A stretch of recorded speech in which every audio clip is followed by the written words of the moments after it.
Հայաստանի և Թուրքիայի միջև սահմանը փակ է, դիվանագիտական հարաբերություններ չկան, բայց առևտրի դուռը բացում են։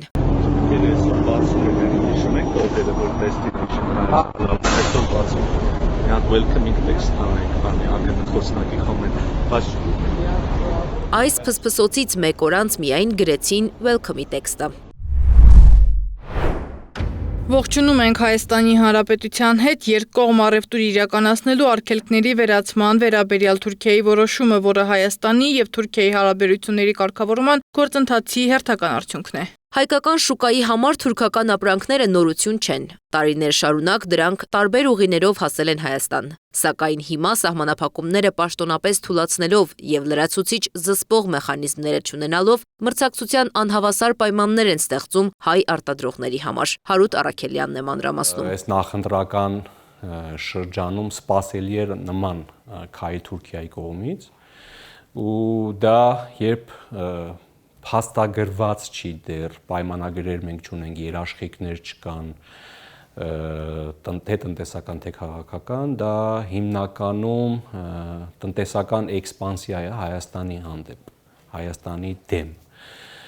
որտեղ մեր փոքր արտադրությունը, որ այս պահին ունենք, թե գյուղատնտեսական ոլորտում և թե ասենք այլ ոլորտներում, հիմնականում խոցելի են դառնալու թուրքական էժան ապրանքի մուտքի պատճառով։ Խաղաղության քողի տակ Անկարան գործարկում է կապիտալի զենքը և պատահական չէ ընտրված ժամանակահատվածը, նկատում է Հարութ Առաքելյանը։ Ինչու 8 տարվա ընթացքում հենց հիմա ընտրությունից հաշված օրեր առաջ են նման համաձայնության գալիս։ Թուրքիայի արտգործնախարարությունը այսպես է մեկնաբանում։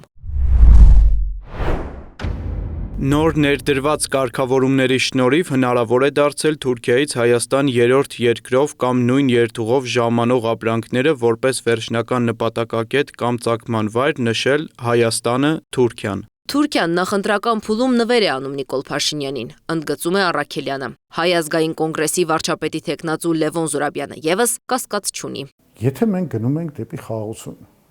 ավելի ճիշտ, եթե մենք հավատանք Նիկոլ Փաշինյանին և Իլհամ Ալիևին, այդ խաղաղությունը այլևս հաստատված է։ Ու եթե հաստատված է, ինչու Թուրքիան ուղղակի չի բացում իր սահմանները Հայաստանի հետ։ Ակնհայտ է, որ այս խորհրդանշական այս քայլը ընդամենը կառուցված է մի նպատակով, որ նախընտրական մի իմպուլս ուղարկեն, որով ցուցադրեն իրենց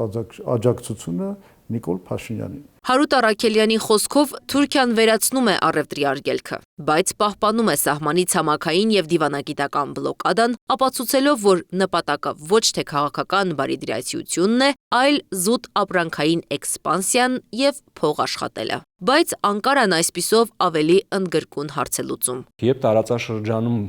անվտանգային վակուում է տեղի ունենում, սա դարավոր այսպես է եղել Հարավային Կովկասը։ Հիմնականում Հարավային Կովկասը 3 գերտերությունների մրցակցության դաշտն է։ Իրանի, ժամանակի Օսմանյան կայսրության կամ Բյուզանդյան կայսրության և արդեն հետո Ռուսաստանի։ Հիմա Իրանը զբաղված է իր խնդիրներով, Ռուսաստանը իր խնդիրներով, որոնք երկուսն էլ առաջացել են Ամերիկայի Միացյալ Նահանգների դրդմամբ։ Հետևաբար մնում է տարածաշրջանում Թուրքիան, որ այս վակուումը պիտի լրացնի։ Եվ որովհետև Թուրքիան նաև պետք է Միացյալ Նահանգներին միջին միջանցքը վերջնականապես գործարկելու համար։ Բարձրացրած խնդիրները հաշվի առնելով զրուցակիցներս նշում են, հարևան պետության հետ չեն կարող շարունակ փակ սահմաններով ապրել, բայց կան կարևոր ու զսպող մեխանիզմներ, որ պաշտոնական Երևանը պետք է ձեռնարկի։ Այն պահից, երբ որ Հայաստանի Հանրապետության ազգային ժողովը կգնահատի աշխատելով արտգործնախարարության և ազգային անվտանգության ծառայության միասին, որ տվյալ երկիրը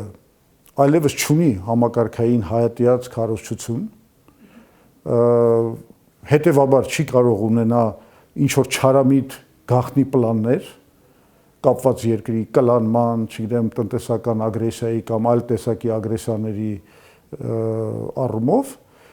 այդ երկրի մասին, այդ երկիրը